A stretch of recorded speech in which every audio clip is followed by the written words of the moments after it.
ಎರಡನೇ ಹಂತದ ಅನಿರ್ದಿಷ್ಟಾವಧಿಗೋಸ್ಕರ ಅಂದರೆ 7-8 ದಿನಗಳಿಂದ ಇವತ್ತು ನಿರಂತರವಾಗಿ ಹೋರಾಟ ಮಾಡ್ತಾ ಇದೆ. ಇಲ್ಲಿವರೆಗೂ ಕೂಡ ಸರ್ಕಾರ ಗಮನ ಹರಿಸ್ತಾ ಇದೆ. ಇದರಿಂದ ತಾಲೂಕಿನ ಜನರ ಸಮಸ್ಯೆ ತೀವ್ರಗೊಂಡದ.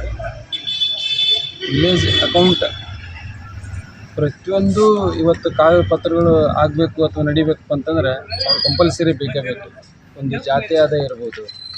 ಈಗ ಟೆಕ್ನಿಕಲ್ ಪ್ರಾಬ್ಲಮ್ ಹೆಂಗೆ ಪಂಚಾಯತ್ ಮಾಡಿ ಜಾತಿ ಆದಾಯ ಕೊಡಬೇಕಾಗಿರ್ತೈತಿ. ಈಗ ಇವರು ಇಲ್ಲಿ ಸತ್ಯಾಗ್ರಹ ಕುಂತಾರೆ ಸಹಿ ಮಾಡೋಂಗಿಲ್ಲ. ಹಿಂಗೆ ಉಪಯೋಗ ಆಗ್ತಕ್ಕಂಥ ಅಂದರೆ ತೀವ್ರ ತೊಂದರೆ ಇರ್ತಕ್ಕಂಥ ಸಮಸ್ಯೆಗಳು ಕೂಡ ಮತ್ತಷ್ಟು ತೀವ್ರ ಸಮಸ್ಯೆಗಳು ಉದ್ಭವ ಸ್ಟ್ರೈಕ್ ಕುಂತಿದ್ದಕ್ಕೆ. ಅನಂತರ ಖಾತೆ ಉತ್ತಾರ, ಅನಂತರ ಇದು ನೀರಾವರಿ ಸರ್ಟಿಫಿಕೇಟು, ಅನಂತರ ವಾರಸ ಅನೇಕ ಇಂಥ ಸಾರ್ವಜನಿಕರ ಕೆಲಸ ಕಾರ್ಯಗಳೇನು ಆಗಬೇಕಾಗಿತ್ತು ಅವಕ್ಕೆಲ್ಲ ಭಾಳ ತೊಂದರೆ ಆಗೈತಿ. ಸರ್ಕಾರ ಏನು ಕಣ್ಣು ಮುಚ್ಕೊಂಡು ಹೃದಯ ಶ್ರೀಮಂತಿಕೆ ಇರಬೇಕಾಗಿತ್ತು.